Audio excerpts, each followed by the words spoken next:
2021 is set to be an amazing year of films, not only in the US, but here in Australia as well. We have 4 films tearing up the box office all at the same time. And these are the 4 films that I recommend you go and check out in Aussie cinemas. And likewise, if you can't check them out in cinemas, I recommend you do. But sometimes it can be hard to find a session times and life just gets in the way. But then make sure that you check them out on a streaming service when they are available as well. So let's waste no time and let's jump straight into it. And let's talk about The Dry. And The Dry follows federal agent Aaron Falk as he returns to his hometown to attend a funeral, but little does he know his return opens up a decade-old wound with the unsolved death of a teenage girl. Now, what I love about The Dry is we got Eric Bana. Haven't seen him around doing many movies for a while, but it's great that he's around coming back and doing an Aussie film. We also have Bruce Spence in here as well, who is known for the Mad Max films. I love checking out the Mad Max films, particularly the first few or the first 3, and we know him as Star Wars as well,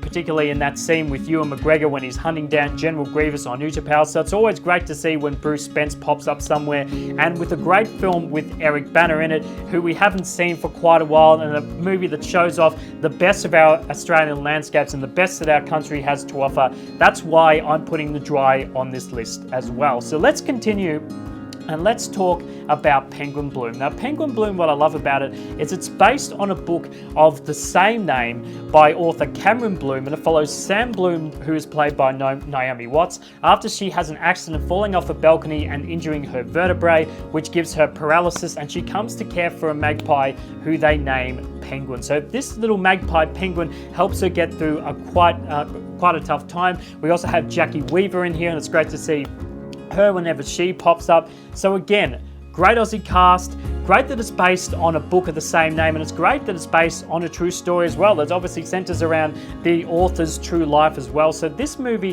has been getting great reviews as well, and that's why I included it here on the list. And so go and see Penguin Bloom in cinemas, or if you can't find it, go and see it on a streaming service. And the third one I have here is High Ground. So in a bid to save the last of his family, Kachuk, a young Aboriginal man, teams up with an ex-soldier, Travis, to track down one of the most dangerous warrior in the territory, which also happens to be his uncle. So not only do we have Simon Baker, who we know from The Mentalist, he's starring in this film, but what I love about it is the diversity this film is showing by putting 2 Aboriginal actors in the lead. It's not often that happens, and the 2 Aboriginal actors we have in the lead here are Jacob Junanarigal and Watarina Marika. So great to see the diversity of our casting here, putting 2 Aboriginal names in the lead, having Simon Baker come and do another great Aussie movie as well. Like you say, with like Eric Bana with The Dry as well. These 2 have been particularly successful doing a lot of projects out in the States, and it's great when they come back here to do an Aussie film. So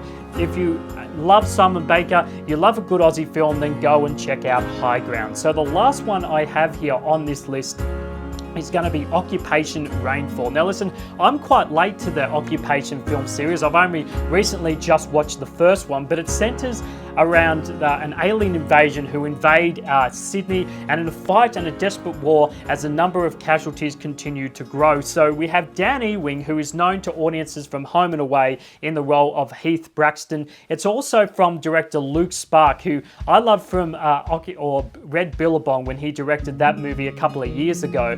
And Dan Ewing was also in the lead, so he's been building up this status as this great leading man in these great Aussie films, from Red Billabong to the first Occupation and now Occupation Rainfall. We also have Tamira Morrison in here, and it's great to see him in a great Aussie film as well, considering that he's starting to get some momentum in his career, particularly being in The Mandalorian more recently, coming back as Boba Fett. We know that he started in Attack of the Clones as Jango as well, so great to see Tamira Morrison, great to see Dan Ewing, should I say. And what I love about this is I was getting Tomorrow and the War Began vibes. Not only is it based on a band of heroes, but it's also based on the war and things like that, with this alien invasion, and the lead character, particularly in the first one, is narrating to camera, doing a vlog, which I felt was very similar to Caitlin Stacey and what she was doing with the narration of Tomorrow and the War Began, kind of breaking that fourth wall as a bit of a narration ploy and a bit of a narration plot to let us know what was going on. So I did feel a lot of that Tomorrow and the War Began vibes, which is one of my favorite Aussie films